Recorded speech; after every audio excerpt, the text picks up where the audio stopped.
The morning sun was bright and warm on New Sol Colony. Taemin was a 12-year-old boy who lived with his family on the planet Kepler 442b. This planet was very far from Earth, but it felt like home to everyone who lived there. The sky was blue like Earth, and the air was clean and fresh. Tae-min was helping his mother sow young in their garden. They grew vegetables and fruits in special containers that did not need soil. The plants grew with water that had special food mixed in it. His mother was teaching him how to check if the tomatoes were ready to pick. She showed him how to feel them gently to see if they were soft enough. The boy was excited because today was a special day. His father, Jin-soo, had promised to take him to see the new space dock that the colony was building. Ships from other human colonies would come there to trade goods and bring news from across the galaxy.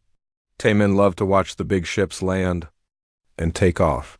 He dreamed of being a pilot someday and flying between the stars. New Sol Colony had 50,000 people living there. They had been there for 15 years building their new home. The first settlers had worked very hard to make the empty planet into a place where families could live and be happy. They built houses and schools and hospitals. They made farms and factories. They even built a small university where people could learn about science and art. The colony had people from many different countries on Earth. Most of them were from Korea, but there were also people from Japan and China and America and other places. They all worked together to make their new world better. The children went to school together and played together. The adults helped each other build houses and grow food. Tae-min went to school with his best friend Kyung-ho, who lived next door. They liked to study about space and planets and aliens. Their teacher, Ms. Dayoung, told them stories about the different kinds of beings that lived on other worlds. Some aliens looked like big insects.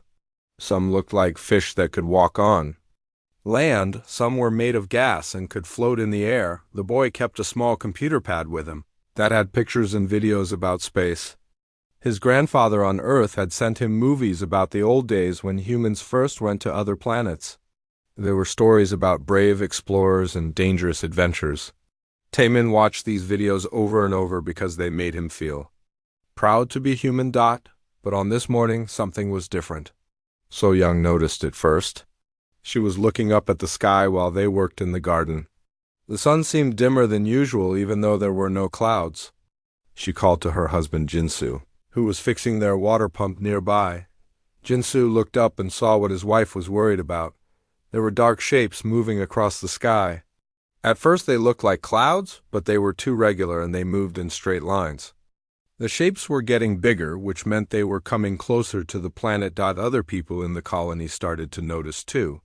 They came out of their houses and pointed at the sky. Children stopped playing in the streets to look up. Workers in the fields put down their tools and watched the strange objects growing larger above them. The colony had warning systems that would tell everyone if dangerous weather was coming. But the alarms were not making any sound. The computers that watched the sky for storms and meteors were not sending any messages. Whatever was up there was not natural. Taemin felt scared but also excited. Maybe these were ships from other human colonies coming to visit. Maybe they were bringing supplies or new families to join their community. He had never seen so many ships at once. There must have been dozens of them spread across the sky like a dark blanket. His mother took his hand and held it tight. She did not look excited like her son. She looked worried and frightened. Jin-soo came over to stand with his family. He put his arms around both of them and watched the sky with serious eyes. The shapes were definitely ships. They were huge and black and had strange designs that did not look like human technology. They were bigger than any ships that had ever visited the colony. The biggest ones were as long as the whole main street of the town. They moved slowly but steadily down toward the planet's surface. People started calling to each other across the streets. Some ran to get their neighbors. Others went inside to call the colony government on their communication devices. Everyone wanted to know what was happening and what they should do. Commander Hyun-woo was the head of the colony defense force. He had 20 soldiers with him and some weapons, but they were not meant to fight a war. They were there to protect people from wild animals, and help during emergencies. He had never seen alien ships before, but he knew that these were not human vessels. The commander sent a message to all the people in the colony. His voice came from speakers in every house and building. He told everyone to stay calm and go to their homes. He said his soldiers were watching the situation and would protect everyone, but his voice sounded nervous and uncertain. Taemin looked at his mother and father. They were holding each other tight and looking at the sky with fear in their eyes. The boy realized that something very bad might be about to happen. The ships above them were not bringing friends or supplies. They were bringing danger to his home and his family. The alien ships continued to come down from the sky. They made a sound like thunder, but it never stopped. The noise got louder and louder as they got closer. Windows in houses started to shake. Dogs and cats ran and hid under porches and in basements. Then the first ship touched the ground just outside the main town. It was enormous and black and covered with strange symbols. Steam came out of holes in its sides. A door opened with a hissing sound and something started to come out. Tae-min squeezed his mother's hand harder. Their peaceful morning in the garden was over. Their quiet life in the colony was about to change forever. The boy did not know it yet, but he was about to become part of a story that would be told across the entire galaxy. The creatures that came out of the black ships were nothing like the friendly aliens in Taemin's schoolbooks. They were tall and thin with hard shells covering their bodies like giant insects. Their eyes were big and round like marbles, and they had sharp claws instead of fingers. When they walked, their feet made clicking sounds on the ground. These aliens were called Vortakians, and they had come to take over the colony. They carried weapons that glowed with blue light and made buzzing sounds. The weapons looked dangerous, and the aliens pointed them at any humans they saw. Their leader was bigger than the others and had red markings on his shell. Commander Hyun-woo tried to talk to them. He walked slowly toward the alien leader with his hands up to show he was not carrying any weapons. He had a small device that could translate human words into alien language. The commander spoke carefully and politely, asking why they had come. To the colony, the alien leader listened for a few seconds, then made harsh clicking sounds with his mouth. The translator device said the aliens wanted the humans to surrender immediately. They also wanted to know where the colony kept its most important technology. The commander tried to explain that they were peaceful farmers and teachers who did not have any military secrets, but the Vortakians did not believe him. They had received information that told them this colony was working on dangerous new communication technology. They thought the humans were building weapons that could be used against the Vortakian Empire. The alien leader was angry and impatient. He did not want to waste time talking. Taemin was hiding behind his father, Jinsu, watching everything happen. The boy was scared, but he was also curious about the strange aliens. He had his computer pad with him, and he was using it to record video of the aliens so he could show his friends later. He did not realize that this would get him into terrible trouble. The computer pad contained files that Taemin had downloaded for his school project about Earth history. There were old videos of his grandfather, who had been a soldier in the Human Defense Corps many years ago. The videos showed military parades and soldiers training with weapons. To a 12-year-old boy, these were just interesting movies about his family history, but to the Vortakian soldiers, they looked like military intelligence. The aliens had special scanners that could detect electronic devices from far away. When they scanned Taemin's computer pad, they found the military videos and assumed the boy was a spy. They did not care that he was just a child doing homework. 3. Vortakian soldiers marched over to where Taemin was hiding with his parents. They made loud, clicking sounds and pointed their weapons at the family. The boy's mother, So Young, stepped in front of her son to protect him, but the aliens pushed her aside with their clawed hands. Jinsu tried to explain that his son was innocent and the videos were just old family movies. He showed the aliens other files on the computer pad that had school lessons and games and pictures of pets, but the Vortakians did not listen. They grabbed Taemin by his arms and started dragging him toward the center of town. So Young screamed and tried to follow, but more alien soldiers blocked her way. She begged them to let her son go and offered to give them anything they wanted. Jinsu also pleaded with them, saying the boy knew nothing about military secrets. Other colonists gathered around trying to help, but the aliens pointed weapons at them and made them stay back. The Vortakian leader set up what he called a military tribunal in the town square. This was supposed to be a trial, but it only lasted 3 minutes. The alien commander looked at the videos on Taemin's computer pad and declared that any human with access to military information was guilty of espionage. Tae-Min stood in the middle of the square surrounded by alien soldiers. He was crying and calling for his parents. The boy did not understand what was happening or why the aliens were so angry with him. He tried to explain that the videos were just movies about his grandfather, but the aliens did not care about his explanations. All the people in the colony were forced to watch. What happened next? The aliens made everyone come to the town square and stand in a big circle. If anyone tried to leave or look away, the soldiers pointed weapons at them. Commander Hyun-woo and his men were also there, but they could not help because they were outnumbered by hundreds of alien troops. The Vortakian leader announced that Taemin was guilty of being a spy and would be executed as an example to other humans. The boy heard this and became even more frightened. He did not know what executed meant, but he could tell from everyone's faces that it was something very bad. Tae-Min asked if he could send a message to his grandparents on Earth before anything happened to him. The alien leader agreed because he wanted other humans to see what would happen to anyone who opposed the Vortakian Empire. The boy was given a communication device that could send messages across space instantly. Speaking in Korean, Taemin told his grandparents that he loved them very much. He asked them to take care of his pet rabbit and to tell his school friends that he would miss them. The boy also said he was sorry he could not visit Earth like they had planned. His voice was shaking, but he tried to be brave like the soldiers in his grandfather's videos. What Taemin did not know was that his message was being received by communication stations all across human space. Every human colony and every military base heard the 12-year-old boy saying goodbye to his family.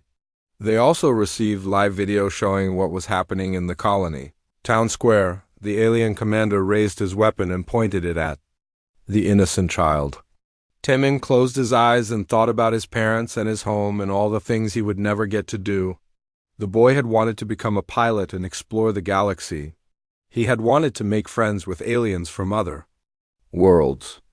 Now he would never get the chance. At exactly 2:23 in the afternoon colony time, the Vortakian leader fired his weapon. Taemin fell to the ground and did not move again. His parents screamed and tried to run to him, but the alien soldiers held them back. The other colonists stood in shocked silence, unable to believe what they had just witnessed. The execution was broadcast live to Vortakian military stations across the galaxy as a warning to other species. The aliens wanted everyone to know what would happen to anyone who resisted their empire. But they had made a terrible mistake.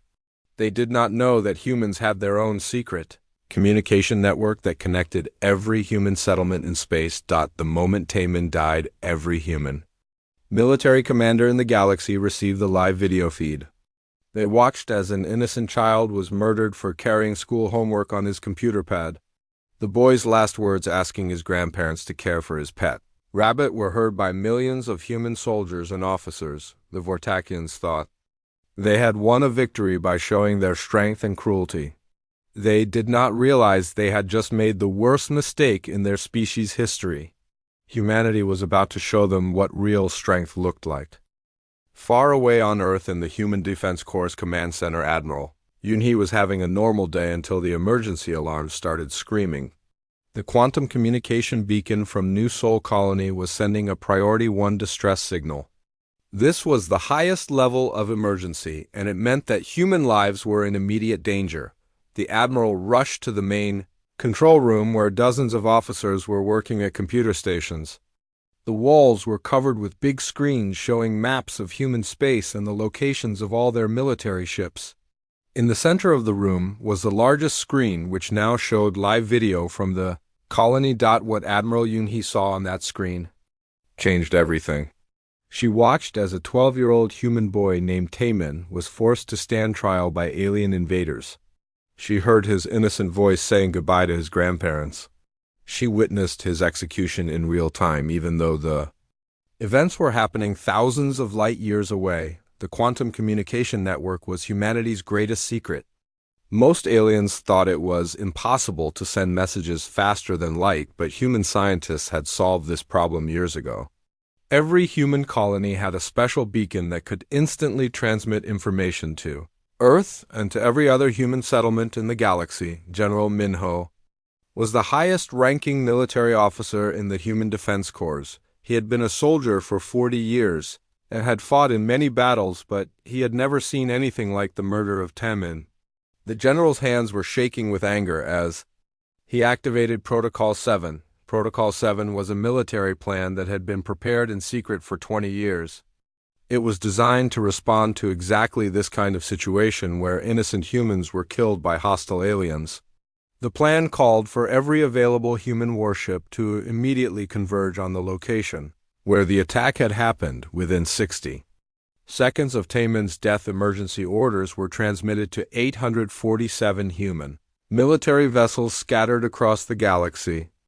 Ship captains who were on routine patrol missions suddenly received new instructions to proceed at maximum speed to the Kepler 442b system. Many of them were weeks or months away, but they all began moving immediately. Captain Soo-min was commanding the battleship Incheon near the Centauri star system when he received the orders.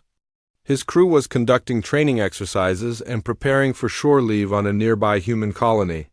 But when the captain saw the video of Taemin's execution, he canceled all other activities and ordered his ship to jump to hyperspace. Lieutenant Commander Haijin was aboard the cruiser Daejin protecting a convoy of merchant ships near the Vega colonies.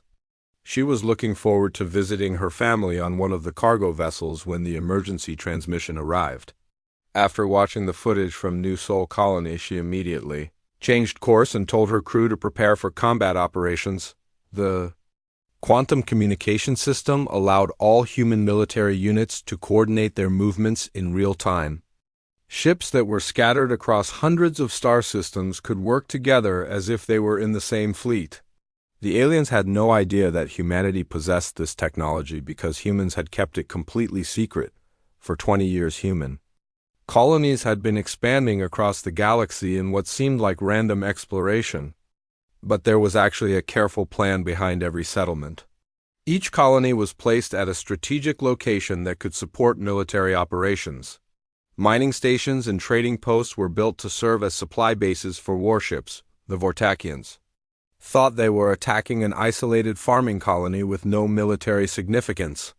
They did not know that New Sol Colony was actually a key communication hub in humanity's defense network. More importantly, they did not realize that killing a human child would trigger a response from every human military unit in known space. Admiral Yoon-hee studied the tactical displays showing human ship movements from across the galaxy. Battle groups that had been assigned to different sectors were now racing toward a single target. The fastest ships would arrive in 8 minutes. Others would take hours or days, but they were all coming. The Admiral opened a secure communication channel to every human military commander. Her message was simple and direct. A human child had been murdered by alien invaders who wanted to terrorize peaceful colonists. Humanity would not allow this crime to go unpunished. Every ship captain was authorized to use whatever force was necessary on the battleship. Seoul, Captain Jae-sung received his orders while his crew was enjoying recreation time. The ship was equipped with the most advanced weapons in the human fleet, including quantum phase cannons that could destroy any known alien vessel. When the captain announced their new mission over the ship's communication system, every crew member volunteered for combat duty. The destroyer Bizin was commanded by Captain Young-soo, who had a daughter the same age as Taemin. When he saw the video of the boy's execution, he thought about his own child playing safely on a human colony world. The captain swore an oath that no alien would ever murder human children while he had ships and weapons to stop them. Commander Ya was the first female captain in the human space navy, and she commanded the heavy cruiser Ulsan. Her ship was equipped with experimental shield-penetrating missiles that had never been used in actual combat. After receiving the emergency orders, she told her weapons officer to prepare every missile tube for immediate firing. The quantum beacons were not just communication devices. They also served as navigation aids that allowed human ships to jump directly to any location in the network. Ships that normally would take weeks to travel between star systems could now arrive in minutes by using the quantum jump gates. Human military engineers had spent decades building this network in secret. They disguised the quantum gates as normal space stations and research facilities. Even human civilians did not know the true purpose of these installations.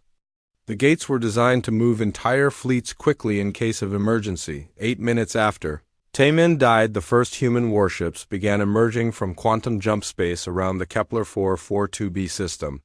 The Vortakian fleet was still celebrating their successful intimidation of the colony when their sensors detected incoming vessels.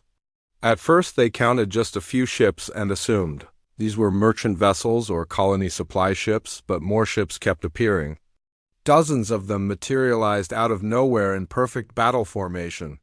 Each new arrival was a fully armed military vessel with weapons powered and shields activated.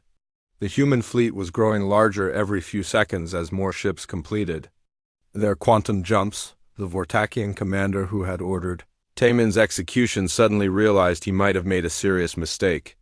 His intelligence reports had said that humans were a weak species with limited military capability, but the fleet surrounding his ships looked anything but weak. These were warships built for serious combat. Admiral Yoonhee was aboard the flagship Seoul when it arrived in the system. She looked at the tactical display showing the alien fleet that had murdered an innocent child. The Vortakians had 47 ships. Humanity had brought 847.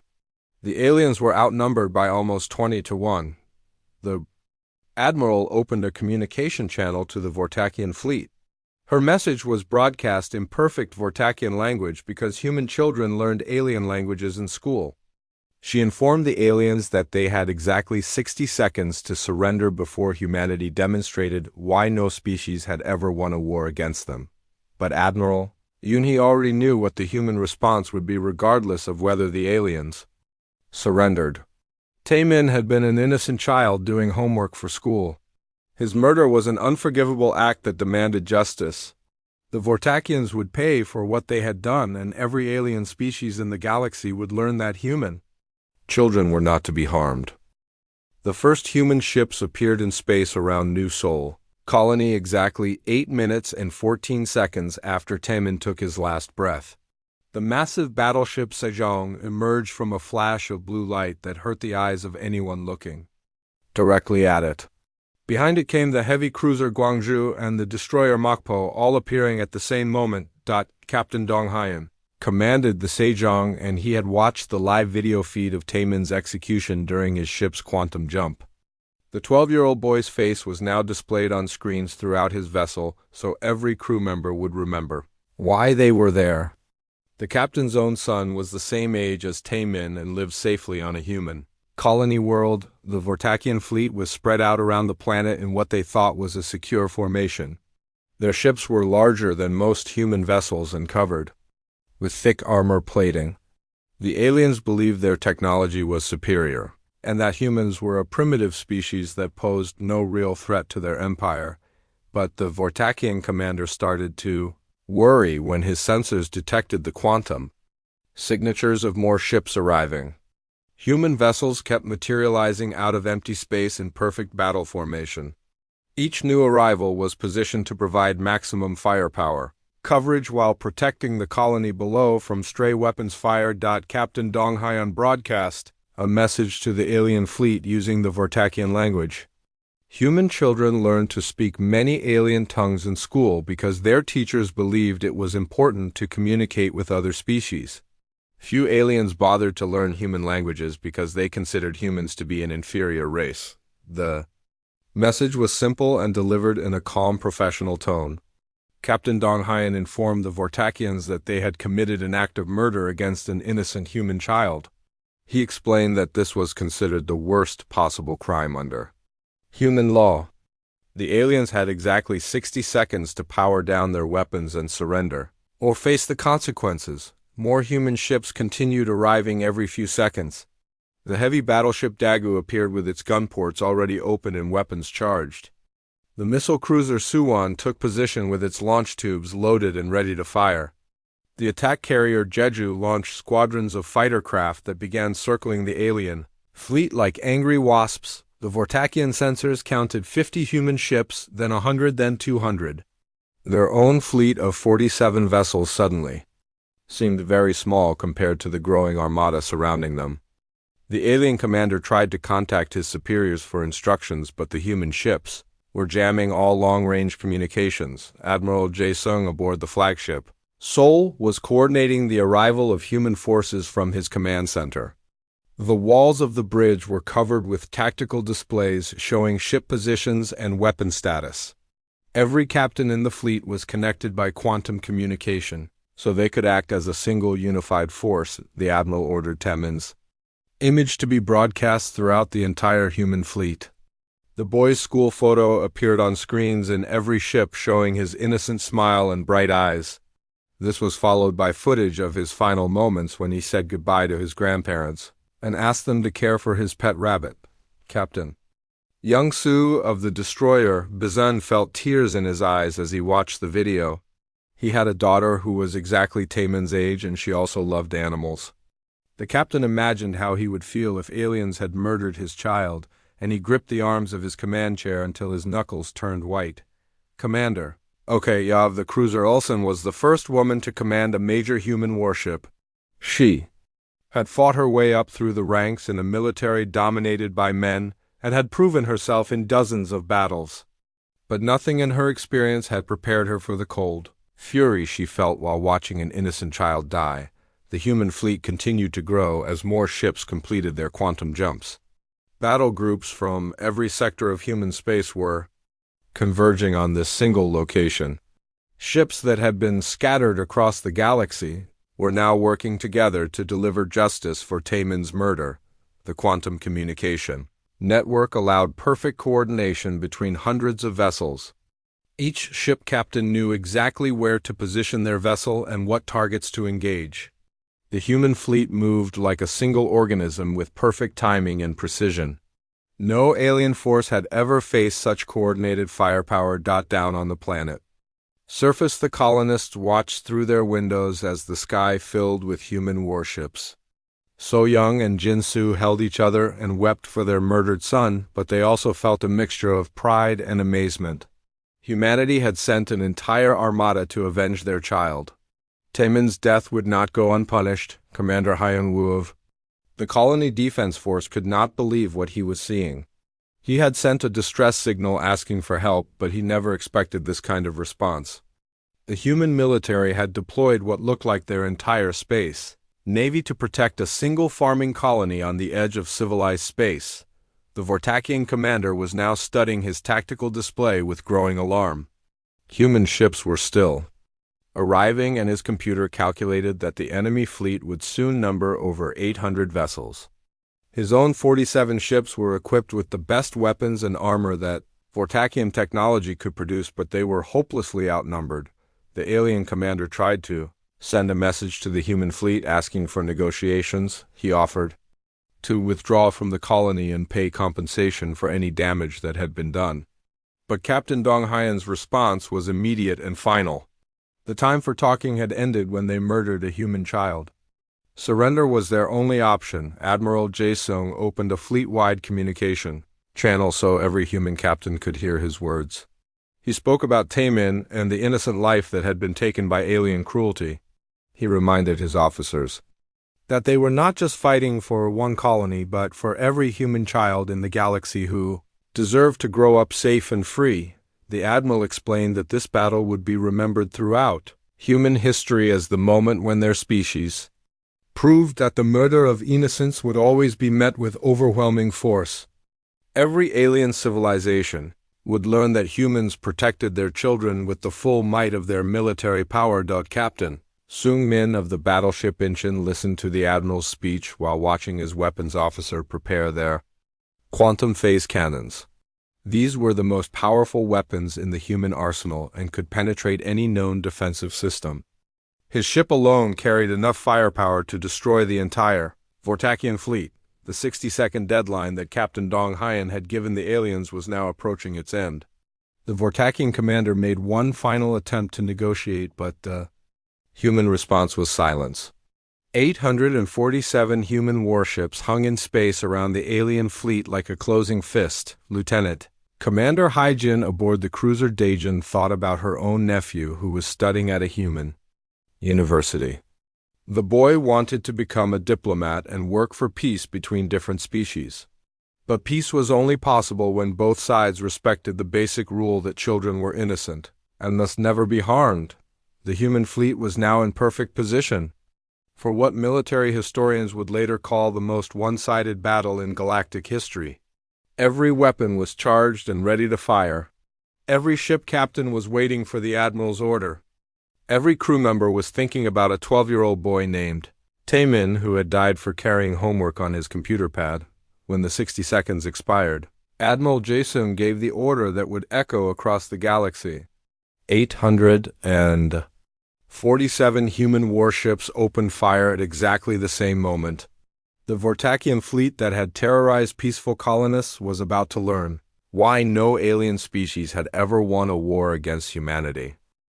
When Admiral Jae-sung gave the order to fire 847, human warships unleashed their weapons at exactly the same moment. The space around New Sol Colony lit up like a star as thousands of energy beams and missiles streaked toward the Vortakian fleet. The aliens had never seen such concentrated firepower in their entire military history. The Vortakian shields were designed to protect against conventional plasma weapons used by most alien species. But human quantum phase cannons worked differently. They did not just hit the target, they actually changed the basic structure of matter itself. When the beams struck Vortakian ships, the alien hulls simply stopped existing at the molecular level. The first alien vessel to be destroyed was the cruiser that had transported the soldiers who killed Taemin. Captain Dong Hyen of the battleship Sejong had personally targeted that ship with his main guns. The Vortakian cruiser lasted exactly 3 seconds before its hull disintegrated into a cloud of glowing particles. The Vortakian commander watched in horror as his fleet was systematically destroyed around him. Ships that had conquered dozens of worlds across the galaxy were being cut apart like paper by human weapons. His tactical computer was calculating the odds of survival, and the numbers kept getting smaller until they reached 0. Admiral Jae-sung coordinated the battle from his flagship Seoul with the precision of a master artist. Every human ship had specific targets and firing patterns that maximized damage while minimizing the risk of hitting the planet below. The colonists would be protected even while justice was being delivered to their sons' killers. Captain Young-soo of the destroyer Bizin targeted the Vortakian troop transport that had carried the soldiers who forced colonists to watch Taemin's execution. His quantum torpedoes punched through the alien armor like it was made of soft clay. The ship exploded in a brilliant fireball that could be seen from the planet's surface. Commander the cruiser Ulsan used her experimental shield-penetrating missiles against the largest Vortakian battleship. The weapons had never been tested in actual combat, but they performed perfectly. The alien vessel's defensive barriers collapsed immediately and the ship broke apart under concentrated fire from multiple human vessels. The battle was not a fair fight, because the aliens had made it impossible for it to be fair when they murdered an innocent child. Humanity had brought overwhelming force to ensure that justice would be swift and complete. Every human captain remembered Taemin's face and fought with the fury of parents protecting their children. The Vortakian fleet tried to fight back, but their weapons could barely scratch the advanced human shields. Human military technology had been developed in secret for decades, while most aliens assumed humans were a primitive species. The Vortakians were learning too late that they had seriously underestimated their enemy. Captain Sung-min of the battleship Incheon engaged the alien flagship in single combat. The Vortakian command ship was twice the size of his vessel and carried heavier armor, but it stood no chance against human quantum weapons.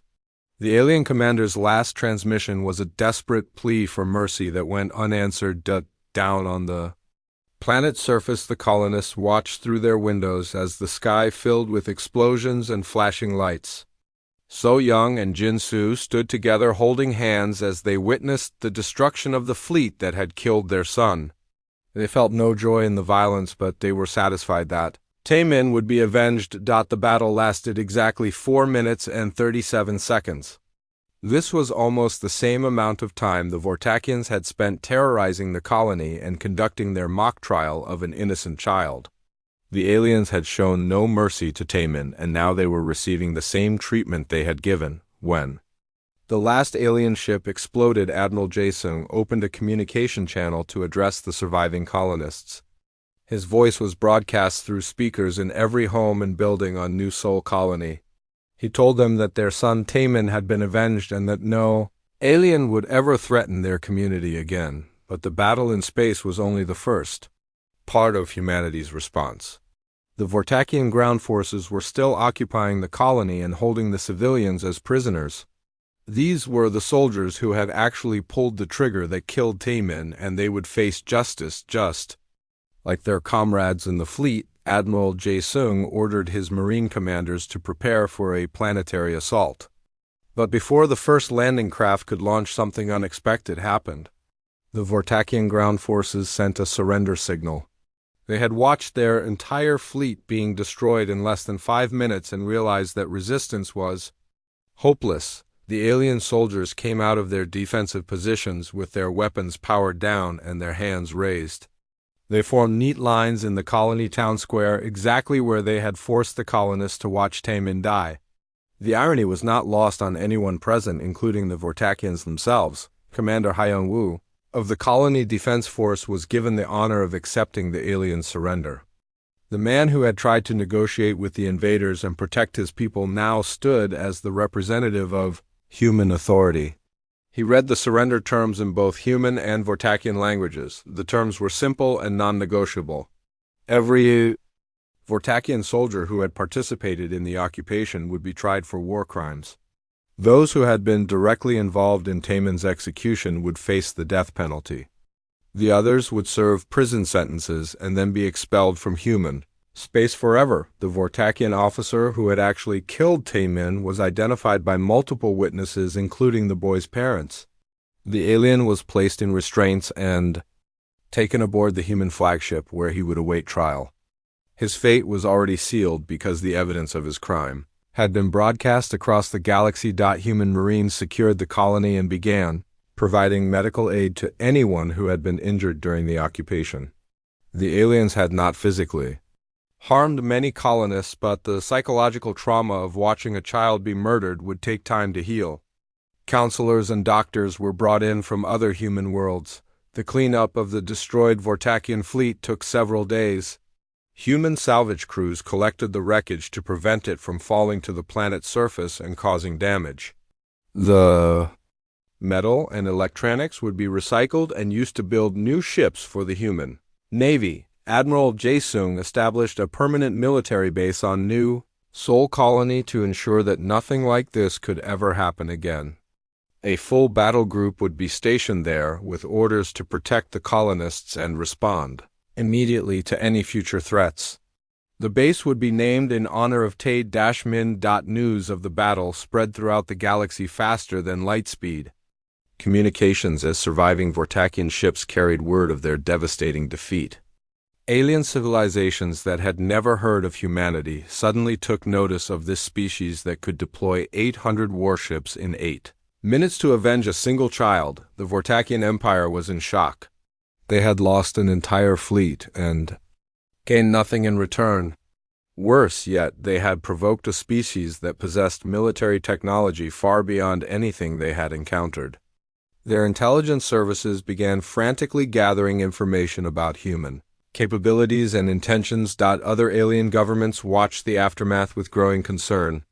If humans could mobilize such massive force to protect one small colony, what would they do if a major human world was threatened? The balance of power in the galaxy had shifted dramatically, and every species would need to reconsider their relationship with humanity. But for the colonists on New Sol, the most important result was that they were safe again. Their son Taemin was gone and could never be brought back, but his death had not been meaningless. He had become a symbol of humanity's determination to protect innocent life, and his name would be remembered throughout the galaxy. 1 year after the Battle of Kepler 442b, the rebuilt New Sol colony looked completely different from the small farming community it had been before. The town square where Taemin had died was now a beautiful memorial garden with flowers and trees from dozens of human worlds. In the center stood a statue of the 12-year-old boy holding his computer pad and smiling. So Young and Jinsu visited their son's memorial every day. They would sit on the bench nearby and tell him about what was happening in the colony and how much they missed him. Other families had joined them on New Sol, and the population had grown to over 100,000 people. The colony was now one of the most important human settlements in the galaxy. The memorial inscription was carved in Korean, English, and 17 different alien languages. It said that Taemin had loved learning about other worlds and dreamed of becoming a diplomat who could help different species understand each other. His death had achieved that goal in a way no one could have expected. Representatives from dozens of human colonies attended the first anniversary ceremony. There were also diplomatic delegations from alien civilizations that had never bothered to acknowledge humanity's existence before the battle. The Andorian Federation sent their finest ambassador. The Crystalline Collective dispatched a full diplomatic team. Even more surprising was the presence of Vortakian representatives. The new Vortakian government had overthrown their old military leaders and established a democratic system based on human ideals. They came to New Sol to formally apologize for their empire's crimes and to ask for forgiveness from Taemin's family. Admiral Yoonhee had been promoted to Supreme Commander of all human military forces after the battle. She traveled from Earth to deliver the dedication speech at the memorial ceremony.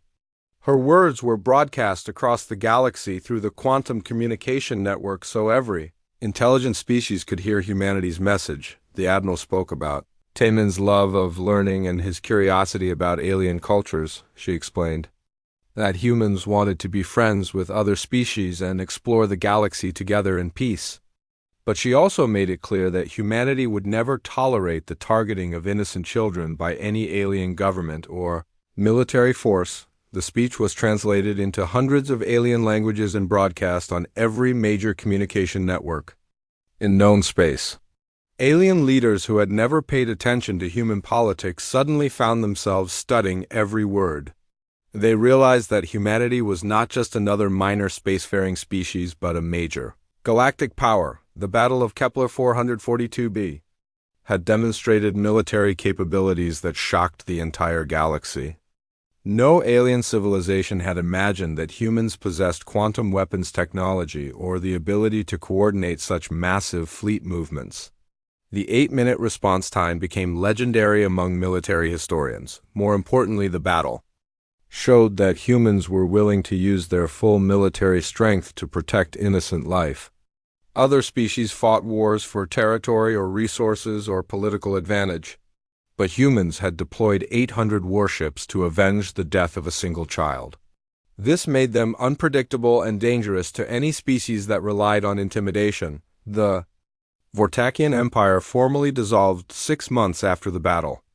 The member worlds declared independence and established new governments based on democratic principles. Many of them applied to join the growing alliance of species that had formed around humanity's leadership in galactic affairs. Captain Dong Hyen, who had commanded the first human ship to arrive at New Sol, was promoted to admiral and given command of the new Taemin battle group. This elite fleet was stationed permanently at the colony to serve as a symbol of humanity's commitment to protecting innocent life wherever it was threatened. The quantum communication network that had enabled humanity's rapid response was no longer a secret. Human engineers began sharing the technology with allied species who agreed to use it only for peaceful purposes and neutral defense. The galaxy was becoming more connected and safer for all civilized beings. Taemin's computer pad was preserved in the new Galactic Museum of Peace that was built on New Sol Colony. Visitors from across the galaxy came to see the simple device that had led to such dramatic changes in interstellar relations. The old videos of the boy's grandfather were still stored in its memory along with his school projects. The Human Defense Corps established the TE